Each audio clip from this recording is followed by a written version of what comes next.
Hello, my name is Marilyn Hammonds, and I've been a member here at Rejoice since 2014.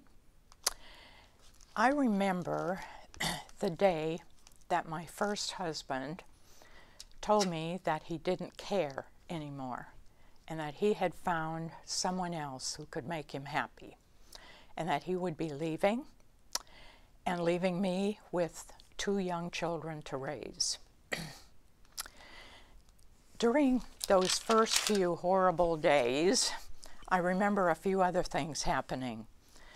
One, I reached out to the only place I felt I could for strength and support, that is, my church family. The faith of my childhood was still there, and it surfaced, so I knew that the only place to turn was to God. By this time, I was living in Texas, but all the rest of my family was up north. So my church family was my family, and I relied on them tremendously.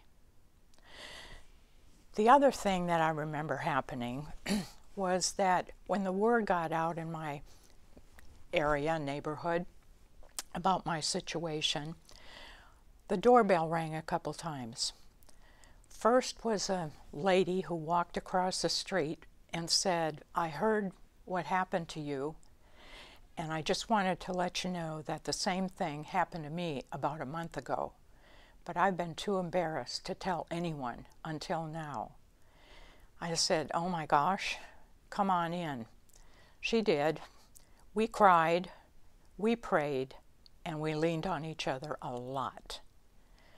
Another thing that happened was another lady stopped by, and she told me, "You know, the same thing that's happening to you happened to me 3 or 4 years ago.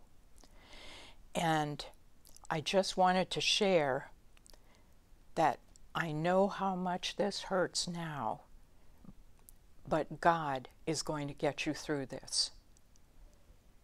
And yes, there is life on the other side of pain." I was first educated as a teacher, and then when we moved to Texas, I decided I wanted to make a change. I ended up praying about it, etc., and I ended up going into real estate, and I started selling houses. I realized later that that is exactly where God wanted me to be, because after this happened with my husband leaving, and me sole support of 2 children, I found that I had an amazing gift to give to other people. I can't tell you how many times the phone rang in our office and someone said, "Could you come over and talk to me? My husband or wife has left and I need to sell my house." So I would go over there, and I would be the one then that was able to say, "I know what you're going through, and you will get through this. I'm here to help you." Oftentimes we would end up praying together, and many times these same people took me up on my invitation to join me at church. I began to realize that my job was my ministry. On this lead committee and at church, we are living out our values, and our values are what we do.